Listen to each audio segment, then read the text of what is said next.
The start of a new series, I think for the Philosophers in Their Own Words playlist, but if all goes well, I may combine them for the Great Text playlist.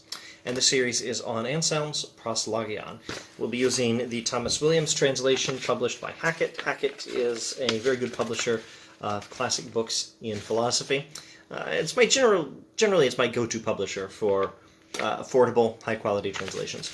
Okay, the Proslogion is by Anselm, who is a late medieval Christian philosopher. He's very Augustinian. If you had to pin Anselm down to a single facet, which you probably shouldn't do, Augustine would be the one to pick, although Augustine is also multifaceted, so maybe that works pretty well. Let's go to the prologue. After I had published, at the urging of some of my brethren, a short work as a pattern for meditation on the rational basis of faith. Let's interrupt Anselm right there. The idea that faith and reason are not the same thing, well, that's an old idea, but the idea that they're incompatible, or that they have nothing to do with each other, the complete separation model, or the conflict model, well, this has nothing whatsoever to do with the thought of rather a lot of great philosophers, Anselm included. He's talking about the rational basis of faith.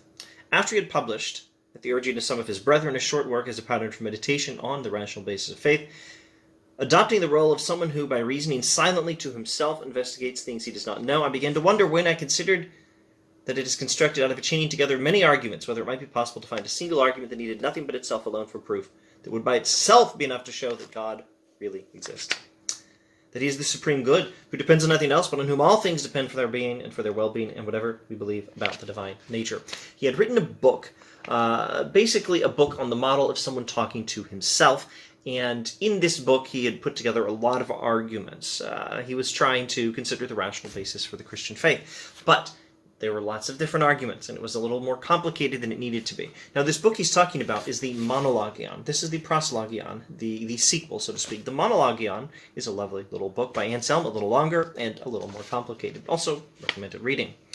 But it left him a bit dissatisfied because he wanted a more elegant, simple approach. He wanted a book where a single argument could get the job done, not a more complicated book with more complicated collections of arguments. Okay, so now let's skip half a paragraph or so.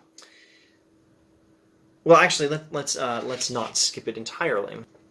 In the remainder of this paragraph, he talks about how he thought long and hard about how he might get this done, and how he struggled when he tried to stop thinking about it and couldn't. He wasn't making a lot of progress, and then one day, when my violent struggle against its hounding had worn me down, the thing I had despaired of finding presented itself in the very clash of my thoughts, so that I eagerly embraced the thought I'd been taking such pains to drive away. He tried to stop thinking about it, and then suddenly it hit him. What hit him was the really good idea that would make this more simple book based on a single argument possible.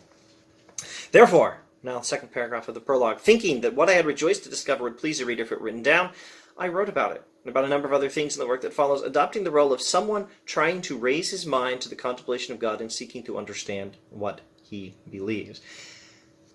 He wrote the Proslogion to study this idea, to articulate this argument, this one single argument that would demonstrate the rational basis of the Christian faith without a whole complex collection of arguments.